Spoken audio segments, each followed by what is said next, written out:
श्री जगन्नाथ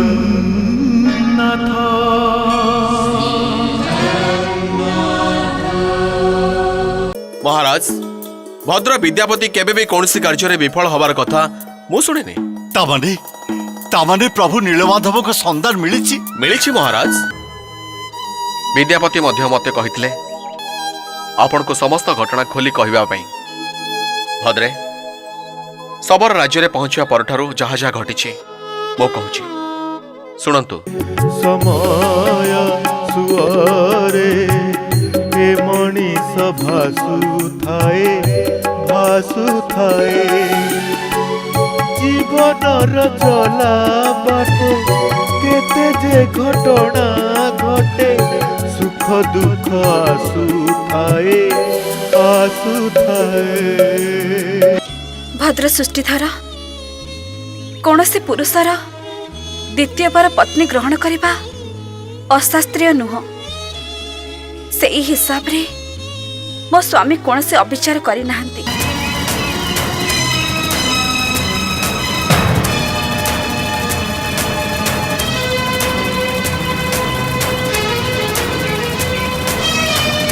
तमे तो ना मुझे विद्यापति जी अवंतुर एक उद्देश्य प्रतिज्ञा नहीं आसला मुझे विद्यापति जी महाराज इंद्रदुम्नंकर विश्वास और प्रत्ययर प्रतीक मुझे जे मीनाक्षी नामक एक विदुषी नारीर स्वामी भासी जाए जीवन रे भासी जाए जीवन छुईबाकू बाट तो अनेक करिबाकू हुए केते जे नाटक आसु जेते झड़बा।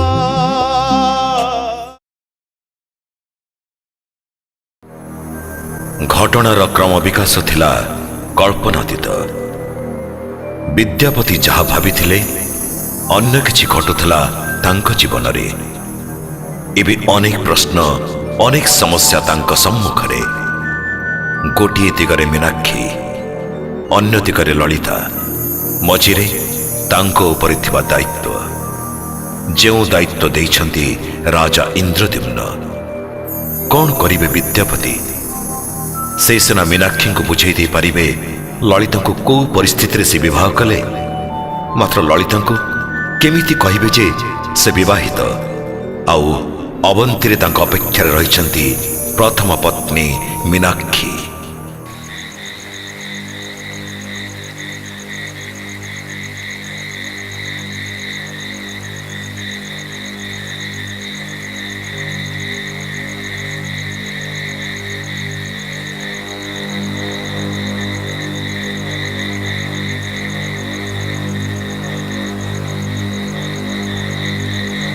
मीनाक्षी किए?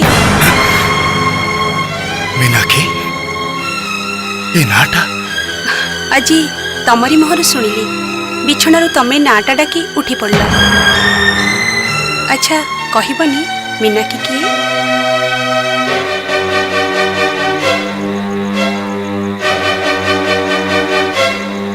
दिने ना दिने तुम्हें नाटा को निश्चय शुणी था किंतु से दिनटा आज आसी पहुंचे बोली मोर केबे भी धारणा नथिला। मु जाने मो मुहरु सेनार व्याख्या शुणिला मात्रे तुम मन भितर विद्रोह सृष्टि हब, भूमिकंप हब, अग्नि उत्पात हब, प्रलय सृष्टि हब तुम मन भितर। किछि हबनी तम ललितार मन एति छोट बोली भाबनी। तुम्हें मो विषय केते टिकी बा जानिछ? सेतिकी जेतिके जानिले जणे नारी ता पुरुष उपरे निर्भर करि पारे, निजको समर्पण करि देई पारे। मु जदि कहे मु विवाहित,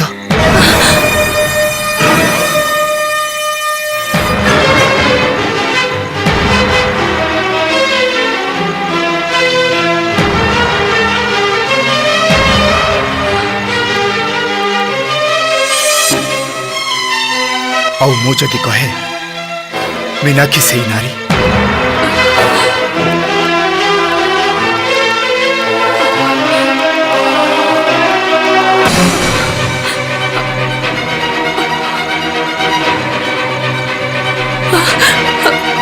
ललिता सुन, ललिता ललिता मो कथा टिके सुन, ललिता मो कथा टिके सुन। ललिता बंदीशाला थिबा बेले मु तुमको एक कथा कहवाक चाहूली।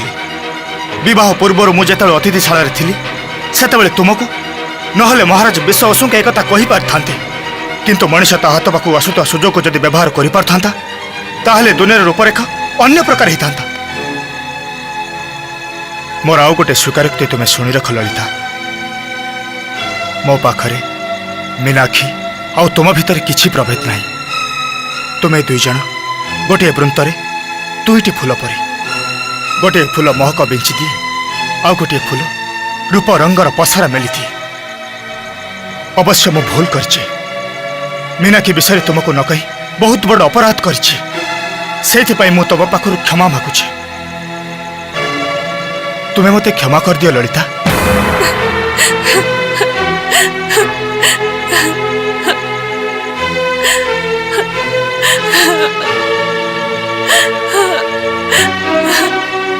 तुम्हें मते क्षमा करबन ललिता।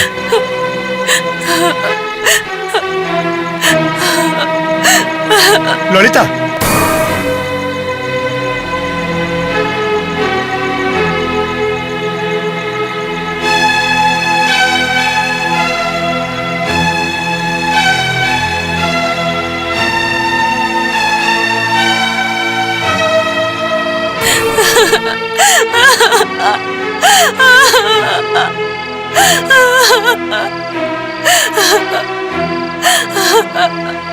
ललिता मनरे दुख दे तुम्हें भूल कले विद्यापति, ता द्वारा तुम उद्देश्य केबे भी साधित हबनी।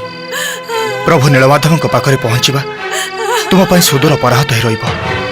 जाओ ललिता को शांत कर और तुम उद्देश्य पूरण करने को आगे जाओ विद्यापति, आगे जाओ।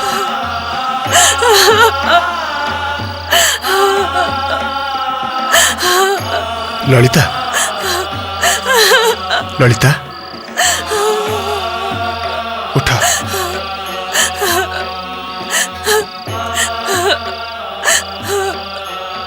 मो उपरे रागिछ, मते घृणा करुछ ना? छी, एमिति कहनी। तमे मोर स्वामी देवता, तमको घृणा कले मते नरकरे भी स्थान मिलबनी। हेले तम उपरे मोर भारी अभिमान। अभिमान कहीं? एइथिपाई जे बाहाघरर एते दिन परे भी तमे मते विश्वास करि पारलनी। एते बड़ अपवाद मो उपरे लदी दउछ कहीं? लदी देबिनी। तमे जदि मते विश्वास करूथांत ताहले प्रथम राति रे ही कहि देथांत अबंती रे मीनाक्षी बोले मोर जणी बड़ भौणी अछंती। ललिता मीनाक्षी को तुम्हें तुम बड़ भौणीर आसन रखी देछ? खाली रखिदेली नुहे, आज ठारू तांको बड़ भौणीर सम्मान भी देउथिबी। मो माँ तो मते जन्म दे सेपारी को चलीगला, हेले सेई दिनठू मोर बड़ अफसोस। मोर भाईटे नहीं कि भौणीटे नहीं। आजिठू जानी पारली मोर बड़ भौणीटे अछि जहांक पाखरु मु स्नेह पाई परिबी, जहांक पाखरे सान भौणी हिसाब रे मु अळी अतळी करि परिबी। ए कथा तुम्हें तुम अंतर भितर कहूछ? पुरुष मानक भलिया आमे एते कपटिया नुहम। ताहले मीनाक्षी कथा सुनी प्रथमे तुम्हें कांदिल कहीं? सेटा मोर भूल थिला। प्रथम करी सुनिली तो छाती भीतरटा केमिति हेगला। तापरे भाबिली बेस तो सौतुणी भाविले सिना ईर्षा लगिब, हेले बड़ भौणी हिसाब रे ग्रहण करिनेले सबु समस्यार समाधान हो जिवो। किंतु मु तुमको प्रतिज्ञा करी कहूची, मो श्रद्धा और भक्ति रे मु तांको मन किणी नेबी। खाली मते कुह केमिति हम दी भौणी को देखाई परिबो? ସେଇଟା ତ ତୁମ ଉପରେ ନିର୍ଭର କରେ ଲଳିତା। मो उपरे केमिति? ମୋର ଗୋଟେ ପ୍ରଶ୍ନର ଉତ୍ତର ଦେଲ। ମଣିଷ ତୀର୍ଥ କରିବାକୁ ଆସେ କାହିଁକି? तीर्थरे पुण्य करिबाकू। ତୀର୍ଥରେ ପହଞ୍ଚି ସେ କ'ଣ କରେ? तीर्थर देवता को दर्शन करे। ଇଏ ବି ସେମିତି ଏକ ତୀର୍ଥ ଲଳିତା, ଯାହାର ତୀର୍ଥପତି ହେଉଛନ୍ତି ସ୍ୱୟଂ ପ୍ରଭୁ ନୀଳମାଧବ। ତାଙ୍କୁ ଦର୍ଶନ କରି ନଗଲେ କିଛି ଫଳ ହେବନି। ପ୍ରଥମେ ନୀଳମାଧବଙ୍କ ଦର୍ଶନ କରିବି, ତାପରେ ତୁମ ବାପାଙ୍କ ଅନୁମତି ନେଇ ଆମେ ଦୁଇ ଜଣ ଅବନ୍ତୀ ଯିବା। तुमे असंभव कथा कहूच। नीलमाधवଙ୍କ दर्शन बापाଙ୍କ छड़ा केही पाई नाहंती। तांको कन्या है मु भी पाई नहीं। କିନ୍ତୁ ମୋର ବିଶ୍ୱାସ, ତୁମେ ମୋ ବିଷୟରେ କହିଲେ ସେ ନିଶ୍ଚୟ ରାଜି ହେବେ। ଥରେ ମୋ ପାଇଁ ଚେଷ୍ଟା କରି ଦେଖ। ନା, ये असंभव। काहे के असंभव बाबा? कारण ये स्वयं नीलमाधव को आदेश। से कथा तो मु पिला दिनरु सुनी आसीची। राज्यर समस्ते भी से कथा जानती। हेले से नियम कौन सब बेले रहिथिबो? हाँ, सबु बेले रहिथिबो। जेते दिन पर्यंत प्रभु नीलमाधव मते अन्य आदेश न देइचंती, से परंपरा को भांगी मु नुआ किछि करि परिबिनी। बाबा सब बेले कौन से पुराना प्रथा चलीथिबो? किछि नुआ घटिबनी? ए देख, मु जने सबर कन्या हेबी जने आर्यपुत्र को विवाह कली। ता द्वारा पुराना परंपरा भांगी नुआ प्रथाटी आरंभ हैला। तो मु तुमको अनुरोध करूची, तुम गोड़ धरुची, अंतत थरक पई तांको इच्छा पूर्ण करि दियो। थरक पई तांको नीलमाधव को दर्शन करि दियो।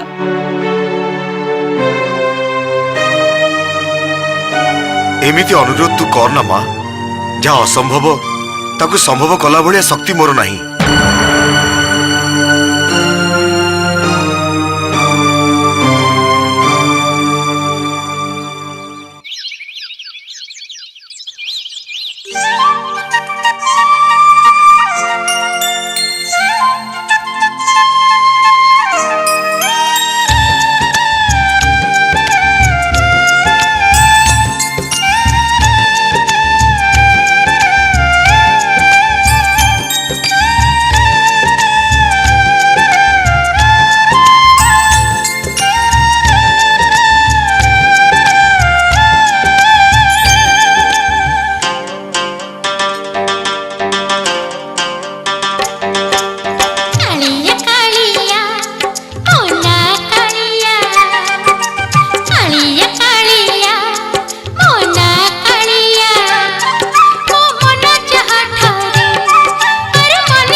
ହେଲା ବାବା ହେଲା, ମୁଁ ମନେ ମନେ ତତେ ହିଁ ଖୋଜୁଥିଲି କାଳିଆ।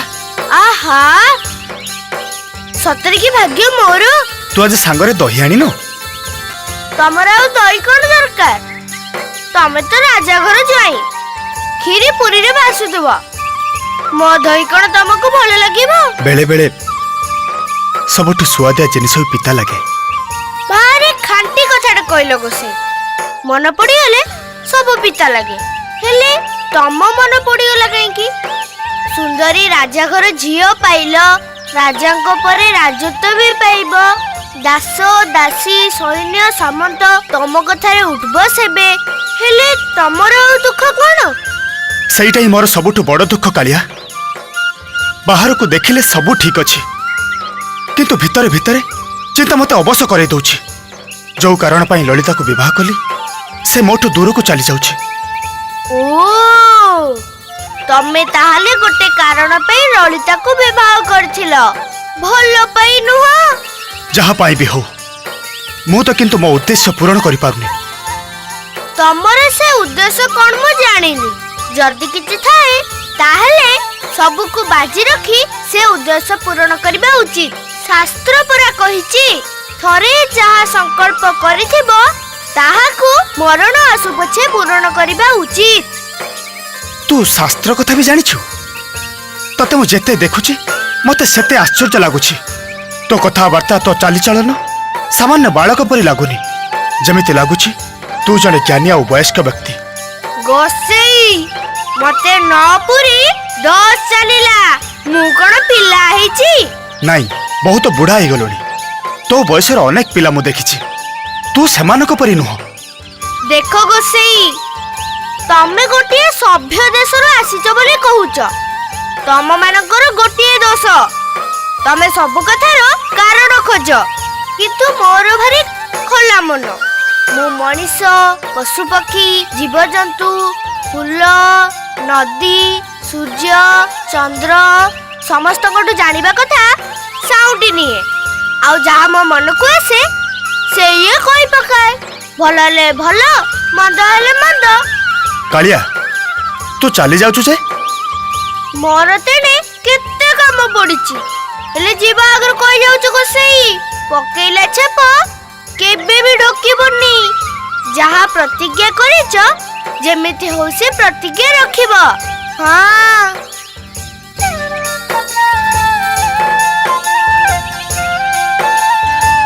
କି ପ୍ରତିଜ୍ଞା ରଖିବି? କାଳିଆ କଣ କହିଗଲା?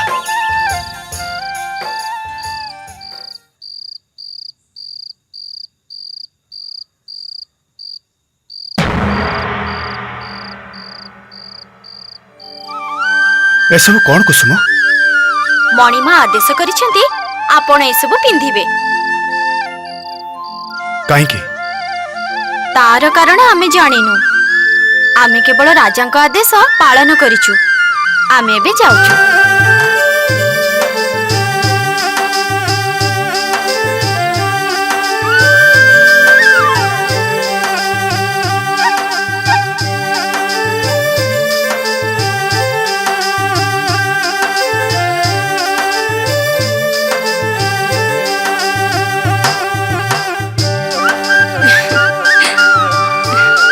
ଏସବୁ କଣ ଲଳିତା? ମୁକୁଟ, ପୋଷାକ ପରିଚ୍ଛଦ, ଅଳଙ୍କାର। କଣ ପାଇଁ ଏସବୁ? ମୋ ଜାଣିବାରେ ଏସବୁ ପୁରୁଷମାନଙ୍କର ପରିଧାନ ସାମଗ୍ରୀ। ତା ତ ନିଶ୍ଚୟ ମୁଁ ବୁଝିପାରୁଛି, କିନ୍ତୁ ଏସବୁ ରାଜକୀୟ ପରିଧାନର ଆବଶ୍ୟକତା କଣ? ଅଛି, ତା ନ ହେଇଥିଲେ ଏସବୁ ତମ ପାଖକୁ ଆସିନଥାନ୍ତା।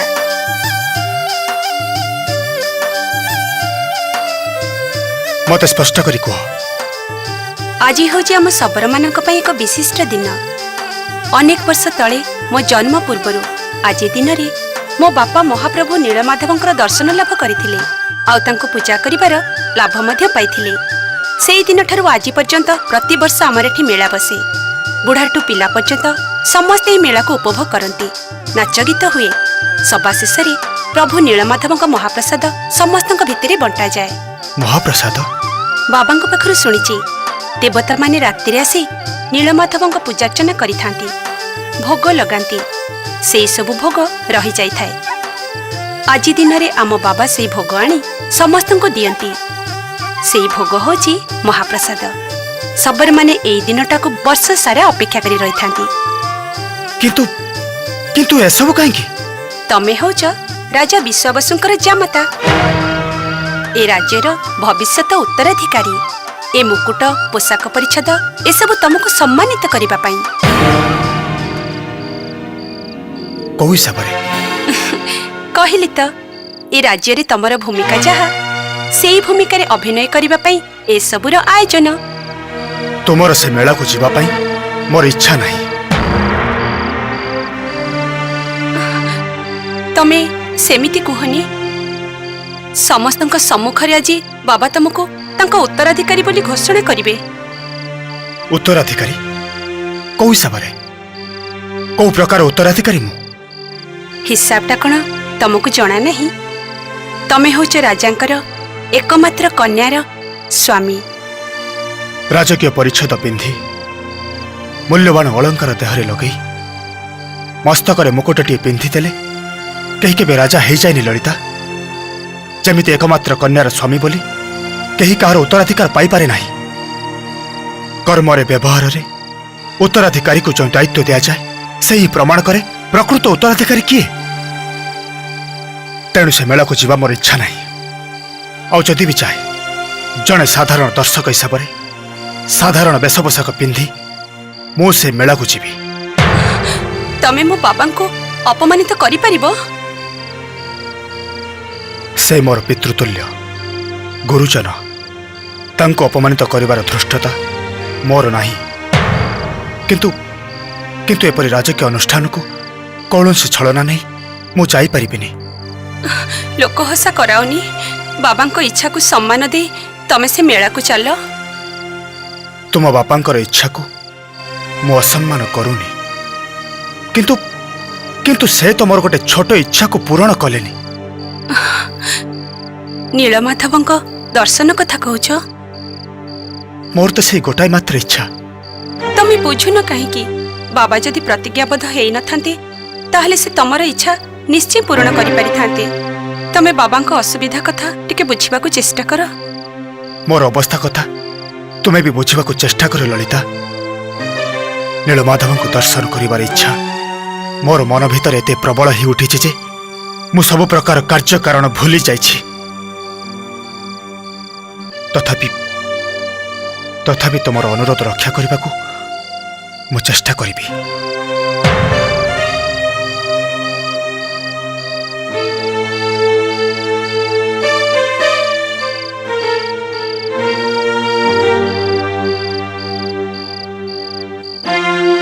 महाराज एपर्यंत सुधा फेरी नाहंती। आमे बर्तमान कौन करिबा? आज वर्षर विशेष दिन, तेणु महाप्रभु नीलमाधवंकर विशेष पूजा, पुणी समस्तक पय प्रसाद आसीबो। डेरी तो निश्चय हब। प्रभु वर्षक परे पुणी सेई विशेष दिनटी आसीची। अनेक वर्ष पूर्वरु जो दिनटी आपण ए अकिंचन को दया करिथिले आउ दुर्लभ दर्शन देइथिले। प्रभु वर्ष मास दिनदंडर हिसाब मो सिना रखी नहीं, हेले एई दिनटी की मु केबे भी भूली नहीं। आज भाविले स्वप्न परि लागुची। से दिन आपणकर श्रीमुख बाणी मो भली जने मूर्ख सबरर जीवन धारा को पूरापूरी भाव में बदली देइछि। प्रभु आपण तो अंतर्यामी। एई वर्षक भितरे मो जीवन में जा जा सब घटीगला सब आपणक निकट में मु निवेदन कर सारी।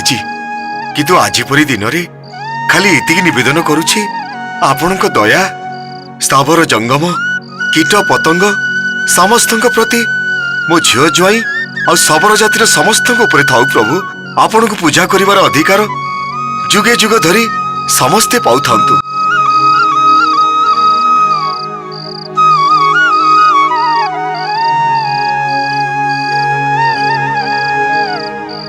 वर्ष वर्ष धरी आमे सबर माने एई दिन रे पर्व पालन करी आसीचु। प्रभु नीलमाधवंकर आज्ञामाल भी आसी जाइछि। एथर आस आमे समस्त मिसी उत्सव आरंभ करिबा।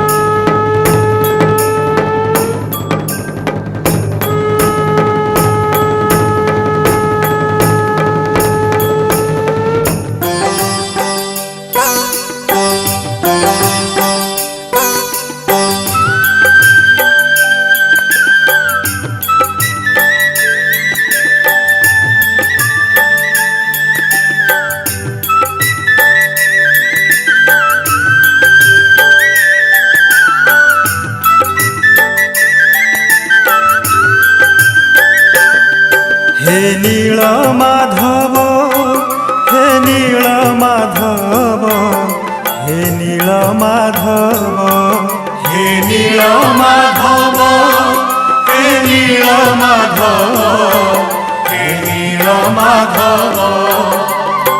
तुम दया बले ये संसार चले, तुम दया बले ये संसार चले। नाही किछि अभाव। हे नीलमाधव, हे नीलमाधव, हे नीलमाधव, ନୀଳମାଧବ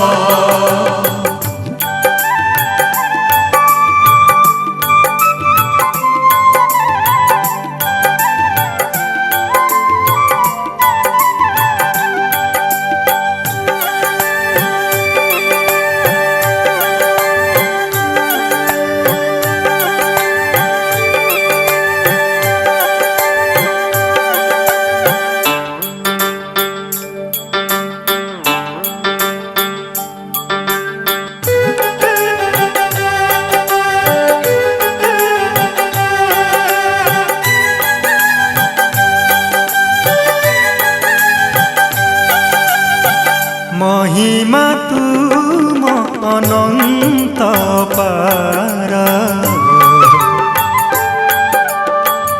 सुख भरी जीवने आमर भोक पाई जे खंजियछ फल शोष पाई तो झरणार जल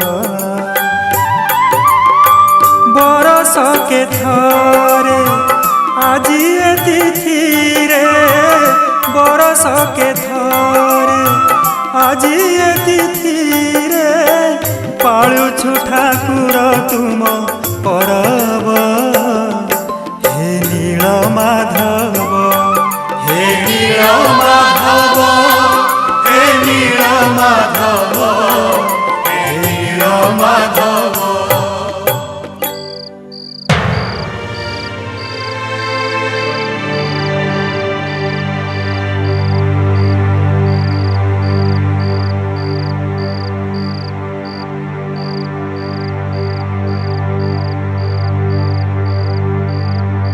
तमर एमिति ध्यान करिबा आगुरु केबे मु देखि नथिली काहाकु ध्यान करुथिल प्रभु नीलमाधव को प्रभु नीलमाधव को तमे तो देखि न चर्म चक्षुरे देखि नाही सिना हेले ध्यान भितरे मानस चक्षुरे तांको दर्शन करिया पाई मु चेष्टा करुथली उत्सव चलीथिला सबर राज्य अधिवासीगण नीलमाधवଙ୍କ स्तुति गान करी उदंड ही उठिथिले सेमाने जेमिति निज भितरे नथिले सेमाने मो भଳି ମଧ୍ୟ नीलमाधवଙ୍କୁ दर्शन करि नांती हेले नृत्य भितरे संगीत भितरे सेमाने जेमिति प्रभु नीलमाधवଙ୍କ अनुकंपार स्पर्श पाउथिले आउ मु अकिंचन खाली सेमानक नृत्य देखुथिली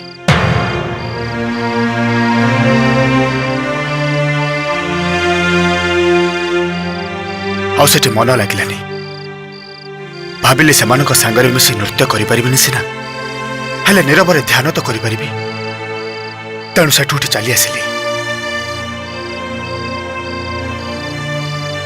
ललिता मते थरे नीलमाधवଙ୍କ दर्शन करि दियो ता नहले मो पागल हे जिबी मो अधीर ही उठिले मो शक्ति रे जदि थांता ताहले आज पर्यंत प्रभु नीलमाधव को दर्शन न करी तमे रही नथांत तांकर इच्छा छड़ा ए राज्य रे तो किछि घटे नाही आ बाबा तांको दिया जाइथिबा आदेश को मध्य उल्लंघन करि परिबेनी तमे कुह मु कोन करबी एई नियंतु ये कोन नीलमाधवଙ୍କ प्रसाद नीलमाधवଙ୍କ प्रसाद हाँ आज दिन रे प्रभु नीलमाधवଙ୍କ प्रसाद आम सबरपल्लीर बुढ़ाठू पिला पर्यंत समस्तଙ୍କ भितरे बंटा जाए एठी राजा प्रजा पात्र मंत्री किछि पातरंतर न थाए समस्त एकाठी हे प्रसाद पांती आपण नथिले बोली महाराज आपणक पई प्रसाद पठेइछंती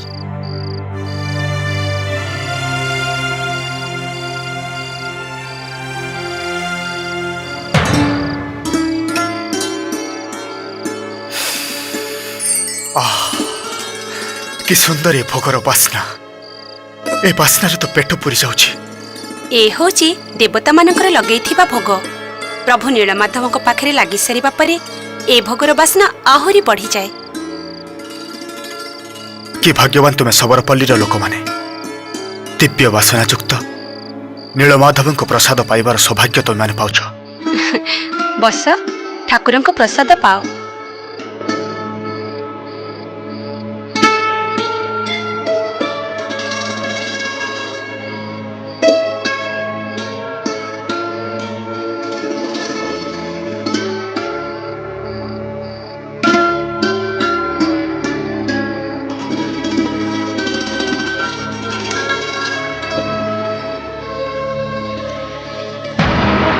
ମୁଁ ବିଦ୍ୟାପତି ଜାତିର ବ୍ରାହ୍ମଣ ଏଇ ଜଳ ହାତରେ ଧରି କହୁଛି ଆଜି ନୀଳମାଧବଙ୍କ ପ୍ରସାଦ ସେବନ ମୋ ପାଇଁ ଶେଷ ଆହାର।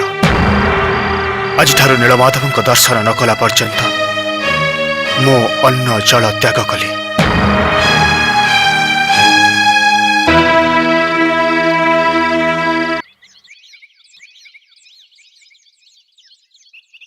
ମହାରାଜ। ହଁ କିଛି କହିବୁ କି ସୁକୁମାରୀ?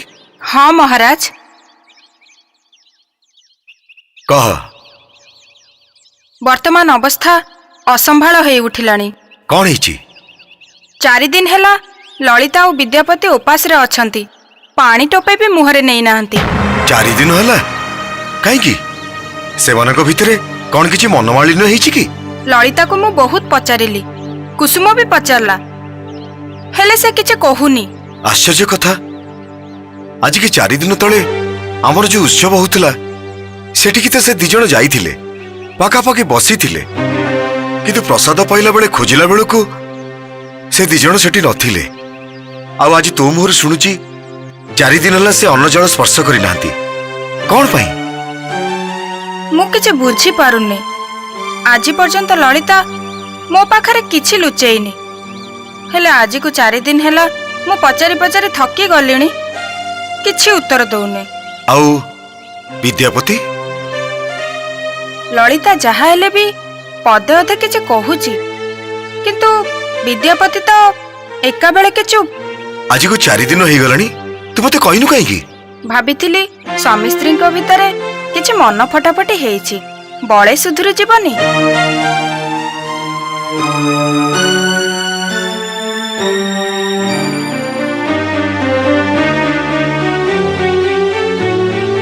ଝିଅଟା ମୁହଁକୁ ଆଉ ଚାହିଁ ହଉନି ମହାରାଜ। ଶୁଖି କଳା କାଠ ପଡ଼ିଗଲାଣି। ହସି ଦଉଥିଲେ ପେଟ ପୁରି ଯାଉଥିଲା, ସେ ହସ ଲିଭିଗଲାଣି। ନିଶ୍ଚୟ କିଛି ଗୋଟେ ହେଇଥିବ। ଲଳିତା, ଲଳିତା, ଲଳିତା, ଲଳିତା।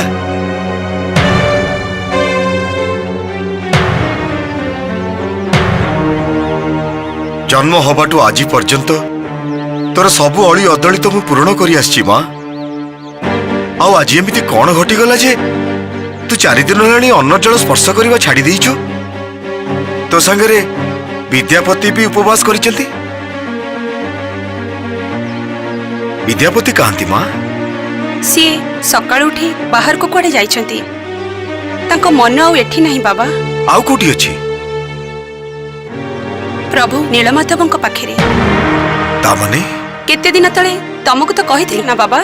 କଣ କହିଥିଲୁ? ପ୍ରଭୁ ନୀଳମାଧବଙ୍କୁ ଦର୍ଶନ କରିବାର ତାଙ୍କର ଭାରି ଇଚ୍ଛା, ହେଲେ ତମେ ତ ସେଦିନ ସଫା ସଫା ମନା କରିଦେଲ, ଇଏ ଅସମ୍ଭବ।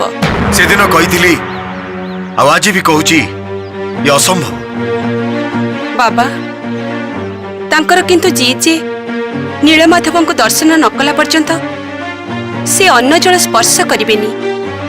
ଆମର ଉତ୍ସବ ଯୋଉଦିନ ହେଲା ସେଦିନ ସେ ପ୍ରଭୁ ନୀଳମାଧବଙ୍କର ପ୍ରସାଦ ଛୁଇଁ ସେ ପ୍ରତିଜ୍ଞା କରିଛନ୍ତି, ତାଙ୍କୁ ଦର୍ଶନ ନ କଲା ପର୍ଯ୍ୟନ୍ତ ସେ ଅନଶନରେ ରହିବେ। ଆରେ ବିଦ୍ୟାପତି ସିନା ବାହାର ଲୋକ, ହେଲେ ତୁ ତ ଏଇଠି ଜନ୍ମ ହେଇଛୁ। ଏ ଶବର ରାଜ୍ୟରେ ସମସ୍ତେ ଜାଣନ୍ତି ପ୍ରଭୁ ନୀଳମାଧବ ତାଙ୍କର ଇଷ୍ଟ ଦେବତା ସତ, ହେଲେ ତାଙ୍କୁ ଦର୍ଶନ କରିବାର ଅଧିକାର ତାଙ୍କର ନାହିଁ। ଆଜି ପୂଜା କରିବାକୁ ଯିବାକୁ ଡେରି ତ ହେଇଗଲାଣି ମା। ମୁଁ ପୂଜା କରି ଫେରିଆସେ, ବିଦ୍ୟାପତିଙ୍କୁ ଭଲ କରି ବୁଝେଇଦେବି ତାଙ୍କୁ ଦର୍ଶନ କରିବା କାହିଁକି ଅସମ୍ଭବ। କିଛି ଲାଭ ହବନି ବାବା, ସେ କେବେ ବି ତାଙ୍କ ପ୍ରତିଜ୍ଞା ଭାଙ୍ଗିବେନି। ଏଇ କେତେ ଦିନ ଭିତରେ ମୁଁ ତାଙ୍କ ବିଷୟରେ ଯାହା ଜାଣିଛି, ସେ ଥରେ ଯାହା ଠିକ୍ କରନ୍ତି ସେଥିରୁ ପଛେଇ ଆସନ୍ତିନି। ପଛେଇ ଆସନ୍ତୁ କି ନ ଆସନ୍ତୁ, ମୁଁ କିନ୍ତୁ ନୀଳମାଧବଙ୍କ ଆଦେଶକୁ ଉଲ୍ଲଂଘନ କରିପାରିବିନି। ତାହେଲେ ସେ ବି କେବେ ତାଙ୍କ ଉପାସ ଭାଙ୍ଗିବେନି। ସ୍ୱାମୀ ଯଦି ଅନ୍ନ ଜଳ ସ୍ପର୍ଶ ନ କରନ୍ତି, ତାହେଲେ ସ୍ତ୍ରୀ ହିସାବରେ ତାଙ୍କ ବ୍ରତ ରକ୍ଷା କରିବା କ'ଣ ମୋ କର୍ତ୍ତବ୍ୟ ନୁହେଁ? ମୁଁ କ'ଣ କରିବି ତୁ କହ ମା। ମୁଁ ଯଦି ଜାଣିଥାନ୍ତି ସେ ସମସ୍ୟାର ସମାଧାନ ମୁଁ କରିପାରିଥାନ୍ତି। ସବୁଠୁ ଭଲ ହବ ଆମକୁ ଆମ ବାଟରେ ଛାଡ଼ିଦିଅ। ତାଙ୍କର ପ୍ରତିଜ୍ଞା ଯଦି ଅଟଳ ଥିବ, ତାହେଲେ ସେ ନିଶ୍ଚୟ ନୀଳମାଧବଙ୍କ ଦର୍ଶନ ପାଇବେ।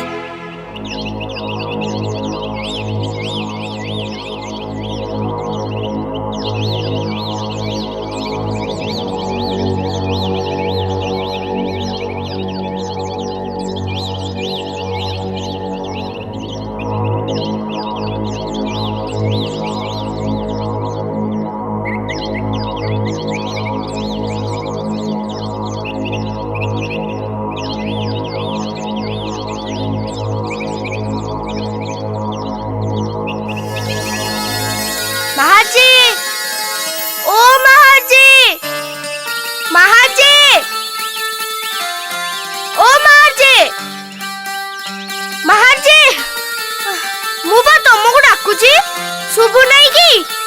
ଶୁଭୁଥିଲା କିନ୍ତୁ ମୁଁ ତ ମହାର୍ଜୀ ନୁହେଁ। ମଲା ଶବର ରାଇ ଯୋଡ଼ା ଚଳଉଛ, ମହାରାଜା ନୁହେଁ ତ ଆଉ କଣ? ଓ ମହାରାଜାଟା ତାହେଲେ ତୋ ମୁହଁରେ ମହାର୍ଜୀ ହେଇଗଲା। ଆଚ୍ଛା ତୁ କିଏ କହିଲୁ? ମତେ ଚିହ୍ନିନ?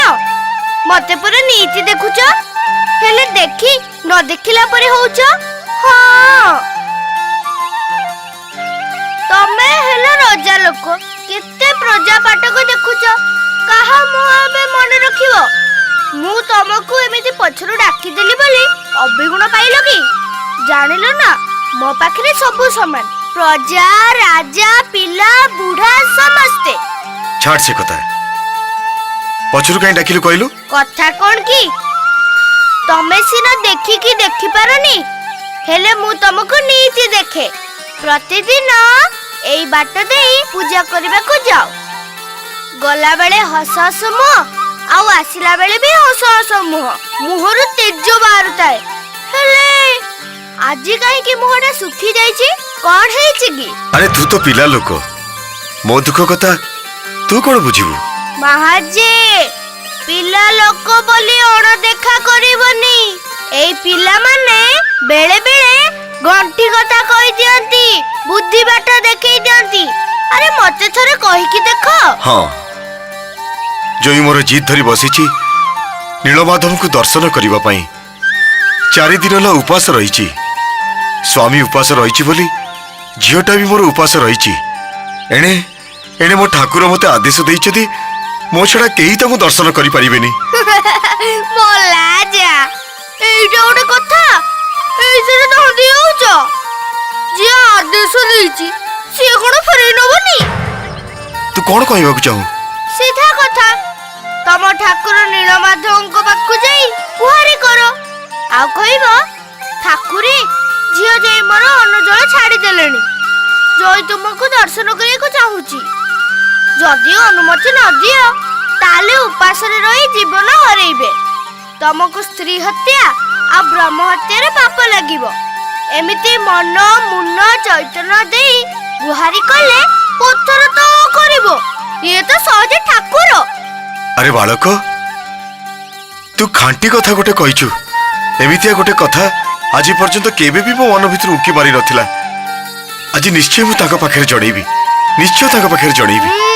ପିଲା ଲୋକ ବୋଲି କହୁଥିଲେ ପରା, କେମିତି ବୁଦ୍ଧି ବାଟ ବତେଇ ଦେଲି। ହଉ ହଉ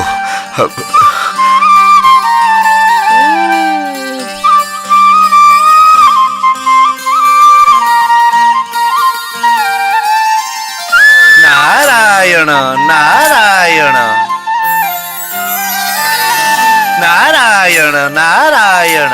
ନାରଦ, ତୁମର ଏ ଅର୍ଥପୂର୍ଣ୍ଣ ହସର ଅର୍ଥ କଣ? ଅନ୍ତର୍ଯାମୀ ପ୍ରଭୁ ଅର୍ଥ ପଚାରୁଛନ୍ତି। ଆପଣଙ୍କର ଲୀଳା ମୋ ପାଖରେ କ୍ରମେ କ୍ରମେ ସ୍ପଷ୍ଟ ହେଇ ଉଠୁଛି ପ୍ରଭୁ। ଜାଣିପାରୁଛି ଏ ପୃଥିବୀର ଲୋକଙ୍କୁ ଆପଣଙ୍କ ଲୀଳା ମାଧ୍ୟମରେ ଏକ ନୂତନ ସନ୍ଦେଶ ଦେବାକୁ ଚାହୁଁଛନ୍ତି। ଆପଣଙ୍କ ଇଚ୍ଛା ହିଁ ପୂରଣ ହେଉ ପ୍ରଭୁ।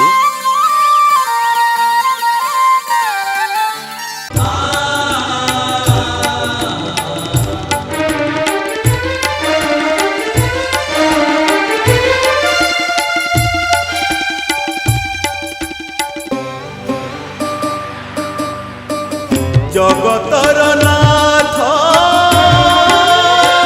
জগন্নাথ, বিন্দু ঠারু সিন্ধু তুমে সর্বব্যাপ্ত। আপনা ইচ্ছারে অধা গঢ়া হই বসিଅଛ হে নীলাদ্রি গোসাই। ভাবরে প্রকট